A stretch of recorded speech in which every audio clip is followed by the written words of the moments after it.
'Cause baby, half the fun is in us figuring it all out.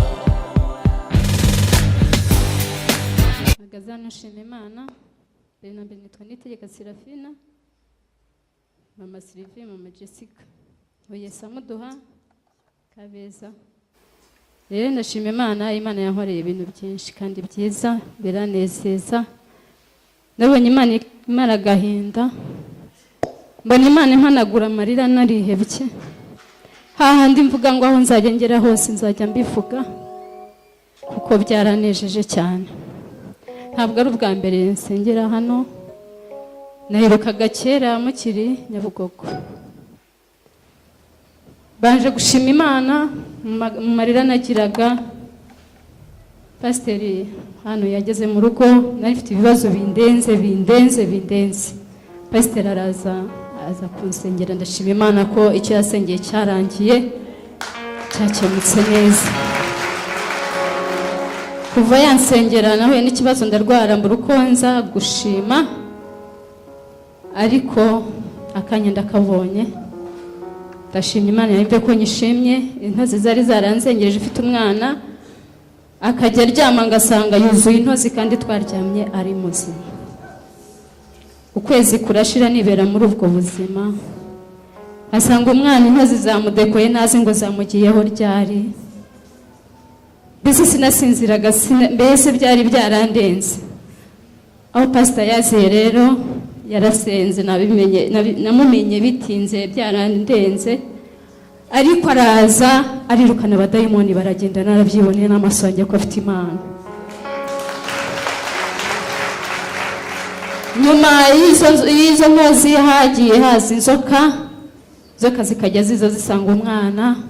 Iya karindwi iramurya, ariko icyo nshima Imana nuko izazaga zose nta nimwe yaducikaga, twarazicaga. N'iya karindwi imuriye turabimenya, ariko yarangije kumurya kuko hari aho zageze barenzaho tukagira ngo byararangiye. Irinjira iragenda ijya muri toyi yo mu nzu, nyine yizinguriza kuri toyi, yihisha inyuma ya toilette yo mu nzu. Umwana agiye kuri toyi iramurya, ariko ntitwamenya ko yamuriye. Nza guhura nacyo kuko byabaga ari ibiyoka bifite nka metero enye zirenga kandi ari binini. Na za ntozi ntabwo ari za zindi zisanzwe muzi, oya, zari intozi hahandi najyaga ngira gutyo umwana bikamucikiramo, ugasanga afashe igihe cyo kugira gute guhandura ya mitwe yasigaye. Ndashima Imana rero yampujije ayo marira, ni ukuri ndashima Imana hahandi mbura icyo nyivuga. Izo nzoka zageze iya karindwi imuriye, haje indi ya nyuma cyakoze ya munani, nayo mbese twazicaga zitaragera ku cyo zishaka. Na wa mwana yaragiye arabyimba, ariko Imana iza kumubyimbura arakira, ntabwo yapfuye.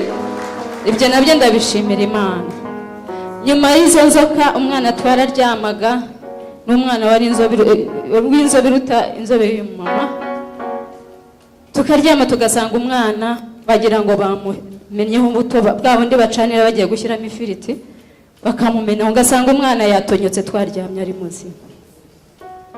Ndashima Imana ko ibyo nabyo byabaye igihe byo biratinda, ariko nabyo biza kurangira, kuko umukozi w'Imana yari yanyigishije ko nzaza asenga ati si ngombwa kujya uhora utaka, nawe ujya wirwanira.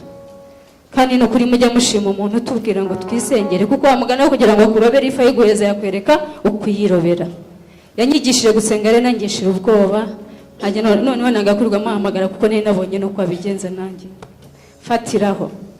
Ndashima Imana ko ibyo nabyo byarashize irarangira. Gusa yajyaga gukira ukagira ngo ni samake, ya samake yirabura cyane bataharuye.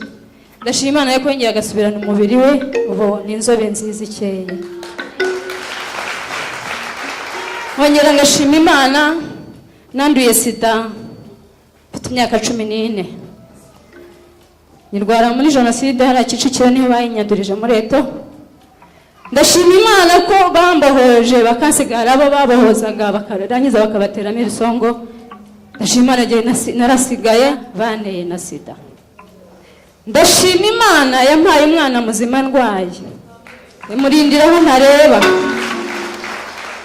Ndashima Imana ya sida nyirwaye nahuye n'indwara nyinshi zibaho. Narabanje ndwara kanseri y'akaguru, bambwira guca akaguru, bamarandevu ya mbere ndatinya, bampaye ya kabiri ndatinya, ya gatatu niho nabwiraga Imana ni Imana, kuko nkimenya ko ndwaye sida nabimenye 9/6. 9/7 bampa kuri bacterium, njya kuzifatirirwa amagana no se hashikaho barazirendaga cyane, sinzi nuko nabivuga. Noneho baza kumbwira ati rero wowe ukomeze wihangane, ibyo ari byo byose imiti izageraho iboneke, kuko wanduye ukiri muto bishobora kuzasanga ukiriho ukayibona. Jewe rero ubwo nesengeraga mvuga ngo Mana azana umunyabwenge azana iyo miti bavuga. Burya n'isengesho ry'umupapa iraryumva. Nari nzi ko nzakizwa n'ibinini. Ndashima Imana 9/9 rero narwaye ya kanseri, mbwira Imana ni Imana burya wangiza akakaguru dire bagiye kugaca randevu ni ya gatatu. Nishe nyinshi ariko iyo sindi buyice kuko karandyaga karaka. Kakanje nkavuganye noneho niba gaca sida yenyine izanyica. Hari 9/9 wambabariye ukankiriza akaguru, abanza nkirerera umwana nkareba yajya hejuru. Basi ko nzamusika aho bamurera hose akamenya umubabaje, akamenya nuko yirinda. Ndashimira Imana nibwo bwa mbere navuganye n'Imana, sinari nzi ko Imana ivuga. Ituma umuntu nihagarariye ku cyapa cya Shell Sonatube, arambwira ngo umva ko Imana imbwiye, duteganye bisi. Arambwira ngo Imana iravuze ngo usibye nako kaguru na sida izayigukiza. Nari niyambariye ipantaro kuko igisebe cyari kiri hano, igufwa ryaratangiye kumungwa, nyama mbese yarashizeho. Tangije ndamureba, narinzwe n'abantu babiri kuri icyo gisebe. Zwi n'umuganga ugipfuka numpa imiti, niwe wampaga imiti ya sida icyo gihe. Byibazaho ariko jye naramuhakaniye ko nta sida ndwaye. Ndavuga ariko nta sida ndwaye, n'icyo gisebe uvuze ntacyo nzi, kujya numve ko hari ikindi arenzaho. Arambwira ati ariko nyamara jye nikwimbwiye. Bisi biraje turinjira, buri mwe wese ajya ukwe n'undi ajya ukwe. Ndashima Imana ariko igihe cyarageze, mbwira Imana nti rero ndatinze. Igihe cyarageze cy'isaha yo kujya guca akaguru, mbwira Imana ni Imana niba uzi ko akaguru uzagakiza nk'uko wabibwiye wa mukobwa, niba ari wowe wabivuze. Njyame bampaye gahunda ya saa moya komba ndi track kugira ngo banca akaguru. Njyame sinzire, kahoraga kandya ntikandye mbona ibitotsi. Ubwo nikatandya ndamenya kuzagakiza. Nararyamye shiduka saa 5 z'amanywa randevu yandangireyeho. Akaguru sinagenda ngo bagace. Ubwo nagiye kwanza nyuma amasaha yandenganye, barambwira ati Dr. yagiye, genda upfane n'igisebe cyawe, ntuzonye no kugaruka kugapfukisha, ujye wimenya. Ndashima Imana nanjye narakabye nkajya noga bisanzwe, nkiyogera bisanzwe, hajya mu rufuro nyine nkafata amazi meza nkiyogeza, nangiza ngafata ka kanini k'umuhondo n'umutuku hamenamo. Uko igisebe cyakize ntabwo mbimenya, n'ubimbaje sinabikubwira. Ndashima Imana kuvuga igasohoza. Byaje gutinda rero kubera ko bavugaga kunywa iyo miti atanywa n'inzoga. Bazi impamvu bavuga ko umuntu apfa vuba. Abo batubohereje rimwe bose bari barapfuye barazize ya sida. Ndavuga nti burya rero Mana giyeho kugira ngo nzapfe nabi nk'abo nabonye nk'abagenzi banjye, giye yongeye kunywa iyi miti mwe nizi nzoga kugira ngo ndebe ko umutima wahagarara, wenda bavuge ko napfuye urupfu rutunguranye. Za nzoga ntizanyishe na bya binini, ahubwo naragiye ifu kiracukuka kirangirika. Bageraho bambwira ko bazanshyiramo ikindi gifu. Ndashimira Imana ko batagikuyeho, mfite igifu cyanjye cyakize. Nkongera ngashima Imana nyuma y'icyo gifu narwaye cirrhose. Gwara umwijima ubyara amazi, bakajya bambwira ukuntu bazavoma y'amazi. Ndashima Imana ko nayanda ubusenge twite, cyakoze icyo gihe bazi ko nakuyemo inda, hari abo twahoraga bati wabyaye iki, nababwira ko nta mwana tubwo yayikuyemo. Ndashima Imana ko ibyo byose byamvuyeho ndamahoro. Nyuma y'ibyo yaje gutinda, biratinda, byasezerano rirasohora byo gukira sida. 2011 niho nakize sida. Bona negatifu ndashima Imana ko nujije imyaka 7 ntanywa ibinini bya sida, ntagitonda umurongo wa CHK. ndashima Imana, byari ibinini byangoraga, byari 7 nanywaga buri munsi, nirwaga ndira nibaza amaherezo y'ibyo binini yarandenze. Amarira nkaryama ntanatekereje kurira, ngasanga umusego wuzuye amarira, ntazi n'igihe naririye. Ndashimira Imana, ubundi namaraga n'iminota 30 ndafashe bya binini, hajya muri koma, hahandi bari baramenyereye bambonye bati nta kindi arwara, uriya yishe gahunda. ndashima Imana ko ntawe ukimbwira ko nishe gahunda. ndashima Imana, nyuma yo gukira namaze nk'umwaka n'amezi 3 nkize ya sida, nyuma ndwara kanseri yo mu mutwe. Kanseri iraza, aho ngiye ko hariya turake bati nuko haretse imiti, komeza imiti. ndavuga nti burya niba ari kugira ngo nsubire ku miti hunde nkire, ubwo niba ari ugupfa mfe, ntabwo nsubira ku binini. Je niboneye negatifu n'amaso yanjye, nimwe mwayimaye, mwasuzumye muzi ko mfata imiti hano, mwayimereye iki? Niba rero mwarambeshye, mwarapimye nabi, ibyo ntabwo bindeba. Mureke ubwo mfe cyangwa mwongere musuzume, menye ko yasida ikirimo, ubwo wese bikomeze. Bapimye basanga yasida ntayirimo, birabacanga. Bongeye bapimye, ahubwo bavuga ngo ufite kanseri. Bati kandi nta muti dufite wa kanseri. Bampa ibitaro by'akanya gato biranga, umuriro wakaga mu mutwe. Ndashima Imana yajimije umuriro nari mfite mu mutwe. Umuriro wakaga mu mutwe, mbura uko mbigenza, bageraho noneho barananyirukana, banyirukanye njye Masaka bati rwose duhe igitanda turwaza bazakira, wowe genda utegerereze mu rugo. Naratashye, n'abandi n'abambaga hafi ntibongeye, banta mu nzu jyenyine, ngeraho n'ipfuninyo, hajya n'ipfuninyo nta muntu ndi hafi. Hari benshi nagiriye neza, uramenye ntuzagirira umuntu neza uvuga ngo azakwishyura neza. Wapi, we bikora ureba Imana yawe gusa. Uyu mama yahoze abigisha kugira neza, nabonye ineza ingoboka jewe, ineza iraza.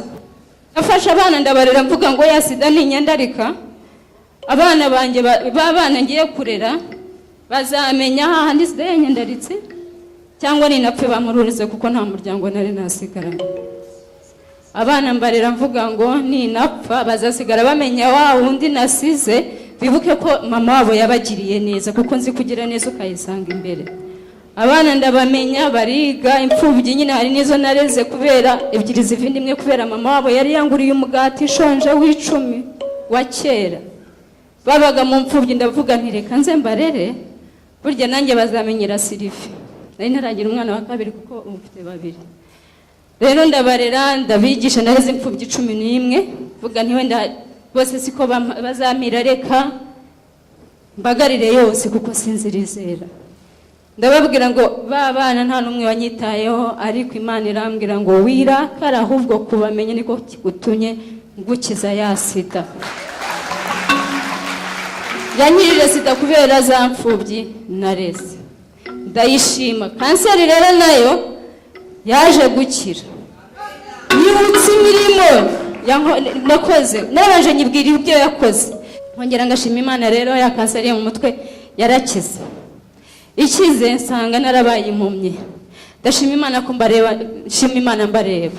Ubundi nari impumyi kubera ya kanseri, ndarandatwa ariko ntagira undandata.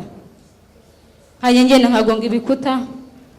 Pastor we mu rugo arahazi, ni inzu nini cyane, Imana yampaye inzu nini cyane, ariko ngenda ngonga ibikuta byaho, ariko vuga ni ntahacaga nyine vuga nta nari mazi, reka ngende mpimanya. Hagenda mpimanya umuryango bakavugwa na se kuyigikuta. Ahantu hose hari hatubatse hajyamo amazu 6. Rangije ndareba, ndavuga amafaranga arashize, kandi aya mazu nayo agomba kwinjiza, kandi ku mugani nta wahaza hameze gutya. Ndagiye no muri banki, sabye inguzanyo ya $5,000,000. Imana nati mwana wanjye ho muri ntuzakorwa n'isoni muri karitsiye, akunda kabika. Ariko ibyo yabimbwiye ntiyafata, maze nk'ibyumweru 2 ndio nubaka ya korotire. Ituma umuntu ati Imana irambwiye ngo nkubwire ngo nta gukorwa n'isoni muri karitsiye. Ndavuga se ko nuba zifite amazu meza, nakorwa n'isoni n'iki? Jewe nkumva mbese. Ariko nyuma cyamunarije, ndavuga Imana, none se ni wewe wavuze? Nabonye Imana. Nk'abantu ntimugire ngo mwicariye ubusa, hari Imana.